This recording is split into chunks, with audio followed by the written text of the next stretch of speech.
എന്താണ് RSS? RSS എന്ന് പറഞ്ഞാൽ ഒരു പാർട്ടിയാണ്. അല്ലെങ്കിൽ ആർഎസ്എസും ബിജെപിയും ഒരു പാർട്ടിയാണ്. ഇങ്ങനെയൊക്കെ കരുതുന്ന അനേകം ആൾക്കാരുണ്ട്. പക്ഷേ ആർഎസ്എസ് എന്ന് പറഞ്ഞാൽ 1925 തുടങ്ങിയ സാമൂഹിക, സാംസ്കാരിക സന്നദ്ധ സംഘടനയാണ്. ഇന്ത്യയിലെ ഏറ്റവും വലിയ സന്നദ്ധ സംഘടനകളിൽ ഒന്നാണ് ആർഎസ്എസ്. രാജ്യസേവനവും സാമൂഹിക പ്രവർത്തനങ്ങളിലും പ്രവർത്തിക്കാൻ അനേകം സ്വയം സേവകർ ഇതിലുണ്ട്. പ്രളയം, പ്രകൃതി ദുരന്തങ്ങൾ എന്നീ സാഹചര്യങ്ങളിൽ രക്ഷാപ്രവർത്തനവും, രക്തദാന ക്യാമ്പുകൾ, വിദ്യാഭ്യാസ സഹായം, ഗ്രാമവികസനം, പരിസ്ഥിതി സംരക്ഷണം എന്നീ മേഖലകളിലും ആർഎസ്എസ് പ്രവർത്തിക്കുന്നു.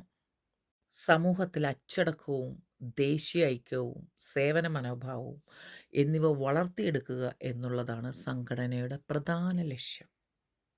കേരളത്തിലാണെങ്കിലും എന്തെല്ലാം രാഷ്ട്രീയ അഭിപ്രായ വ്യത്യാസങ്ങളുണ്ടെങ്കിലും വലിയൊരു ജനപിന്തുണയോടെയാണ് ആർഎസ്എസ് വർക്ക് ചെയ്യുന്നത്.